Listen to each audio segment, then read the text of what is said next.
अस्सलाम वालेकुम, मैं हूँ Sadia Uzair. Welcome back to Sadia Uzair's kitchen.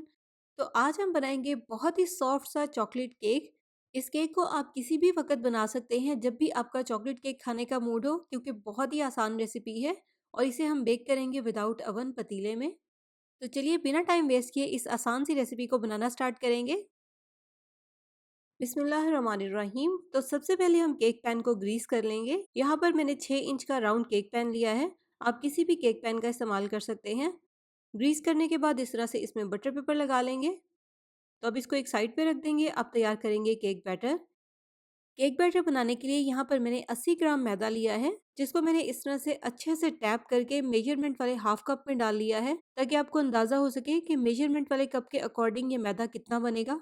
10 ग्राम यहाँ पर मैंने लिया है कोको पाउडर। इसको अगर हम मेजरमेंट वाले स्पून के साथ मेजर करें तो तकरीबन 2 टेबल स्पून बनेंगे।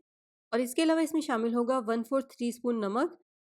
अब इन तीनों चीज़ों को हम इस तरह से एक बार अच्छे से स्ट्रेनर से छान लेंगे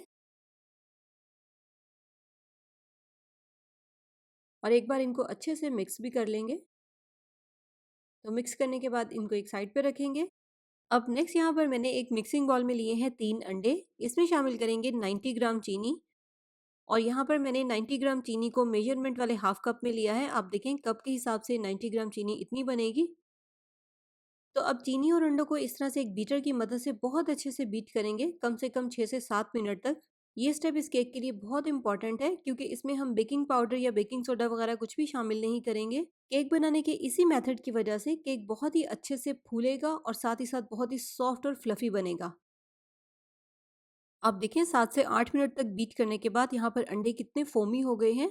बस इसी तरह का टेक्सचर हमें चाहिए। तो इलेक्ट्रिक बीटर को हटा देंगे। अब हमें इलेक्ट्रिक बीटर की ज़रूरत नहीं है। इसमें शामिल करेंगे 1 खाने का चम्मच ऑयल और साथ ही इसमें मैदे और कोको पाउडर वाला आधा मिक्सचर शामिल कर देंगे, जिसको हमने स्टार्ट में छान कर रखा था। इस तरह से बहुत ही जेंटली हल्के हाथों से इसको फोल्ड करते हुए अंडों में मिक्स करना है। बस ये ध्यान रखना है कि इसको हमें बिल्कुल भी ओवर मिक्स नहीं करना। इसके बाद इस तरह से बाकी आधा बचा हुआ ड्राई मिक्सचर भी शामिल कर देंगे और साथ ही इसमें जाएगा 1 चाय का चम्मच वनीला एसेंस। और सेम पहले की तरह इसको भी बहुत ही जेंटली फोल्ड करते हुए मिक्स कर लेंगे। बैटर को अच्छे से मिक्स करना है, लेकिन ओवर मिक्स इसको बिल्कुल भी नहीं करना। देखिए बैटर बहुत अच्छे से मिक्स हो गया है। अब इस तरह से इस बैटर को हम बहुत ही slow Aahista Aahista cake mould में शामिल करेंगे। इस तरह से इसमें जितने भी बड़े साइज के एयर बबल्स हैं जो कि बीटिंग के दौरान बन जाते हैं, वो साथ साथ निकलते जाएंगे, जैसे कि आपको वीडियो में भी नजर आ रहा होगा।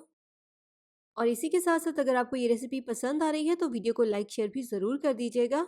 और अगर आपने अभी तक चैनल को सब्सक्राइब नहीं किया तो सब्सक्राइब करके नोटिफिकेशंस भी ज़रूर ऑन कर लीजिएगा, ताकि आपसे इस तरह की नई आने वाली कोई भी रेसिपी वीडियो मिस ना हो। बैटर डालने के बाद इस तरह से टैप करेंगे, ताकि अगर इसमें कोई भी एयर बबल्स रह गए हों तो वो निकल जाएं। अब इसको हम पतीले में बेक करेंगे। यहाँ पर मैंने पतीले की बेस में नमक की लेयर बिछाकर इसके ऊपर स्टील का एक स्टैंड रख दिया था और इसको प्रीहीट कर लिया था 10 से 15 मिनट के लिए मीडियम फ्लेम पर। अब केक टिन को इसमें रखकर 30 से 35 मिनट के लिए हल्की आंच पर बेक करेंगे।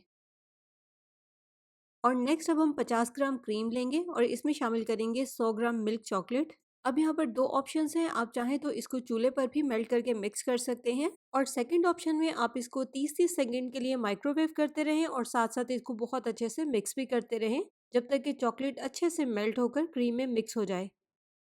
और नेक्स्ट यहाँ पर हमारा केक भी बहुत अच्छे से बेक हो गया है। इसको मैंने नाइफ से चेक करके पतीले में से निकाला है। तो जब केक रूम टेम्परेचर पर अच्छे से ठंडा हो जाएगा तो फिर इसको हम मोल्ड में से निकाल लेंगे। यहाँ पर मैंने चॉकलेट गिनाश को थोड़ी देर के लिए फ्रिज में रख दिया था, 10 से 15 मिनट के लिए, ताकि ये थोड़ी सी फर्म हो जाए। और इसके बाद इसको केक पर लगाना भी बहुत ईजी हो जाएगा, ये मेल्ट नहीं होगी। इसके अलावा बहुत ही इंपॉर्टेंट पॉइंट है, अगर आप चाहते हैं कि केक मॉइस्ट हो तो चॉकलेट लगाने से पहले आप इसके ऊपर शुगर सिरप भी लगा सकते हैं। और चॉकलेट लगाने के बाद इस तरह से सिंपल पैलेट नाइफ या चम्मच की मदद से केक के ऊपर ये सिंपल सा डिज़ाइन बना लें। तो लीजिए तैयार है हमारा बहुत ही सॉफ्ट, बहुत ही मज़ेदार और साथ साथ बहुत ही आसान सा चॉकलेट केक। तो इसको ट्राई ज़रूर कीजिएगा। यकीनन आपको हर बार की तरह मेरी केक की ये वाली रेसिपी भी बहुत पसंद आएगी। और ट्राई करने के बाद आपने कमेंट सेक्शन में फीडबैक भी ज़रूर देना है। तो जाते जाते वीडियो को लाइक शेयर, चैनल को सब्सक्राइब करना बिल्कुल मत भूलिएगा। अपना बहुत सा ख्याल रखिएगा, दुआओं में याद रखिएगा। Thank you for watching. अल्लाह हाफिज़।